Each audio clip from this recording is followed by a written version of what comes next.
So last week we asked you to send us your recommendations after Into the Fray 250, and here we are with the one thing that just keeps coming up. What do you do with your gun in the bathroom? Well, the question we got was not just a general question, but a very specific question, which prompted us to, I guess, take action. So the question was, hey, I'm carrying appendix, and when I get to the urinal, my gun keeps sliding off the holster and falling down. And I'm thinking we need to address this. So first up, if somebody follows you into the bathroom with a camera, maybe it's good that you have your gun. But when you're approaching the urinal, I'm thinking maybe you don't open the belt all the way up and approach the urinal that way. We can work our way through this. Maybe slide the holster a little bit out of the way and just simply unzip and do it puppet show style, okay? Right up there at the urinal. There, everything seems to be working. Yes, I'm rather uncomfortable doing this, in front of the camera.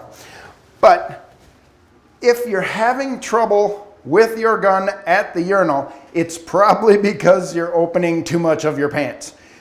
If you're carrying like a mainstay holster or a sticky holster, something like that, a clipless inside the waistband holster, take that whole unit, put it in your back pocket, and then don't open your belt. Your belt is what is keeping your gun in place.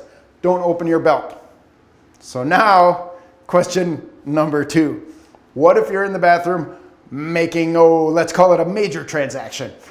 Into the stall, we're opening the belt. And my suggestion is you leave your holstered gun clipped directly to your belt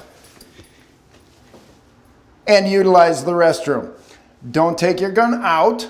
Don't put it in one of those cute little baskets or on a magnet or something like that. That's when you're going to forget your gun. When you're done, everything's fine. You've cleaned up whatever it is you're going to do. Reach down, grab that gun, whether it's in appendix or the 4 o'clock carry position, and put everything back together. That's all there is to it. Using the restroom with your firearm does not have to be confusing. Just make sure you're not leaving your gun in the bathroom. Let's keep this conversation going. Some toilet humor, okay? Leave some comments down below. What do you do when you're in the restroom and you have your gun? I'm Kevin Michalowski, editor of Concealed Carry Magazine. Please subscribe to this page. We'll give you more great discussion topics every week.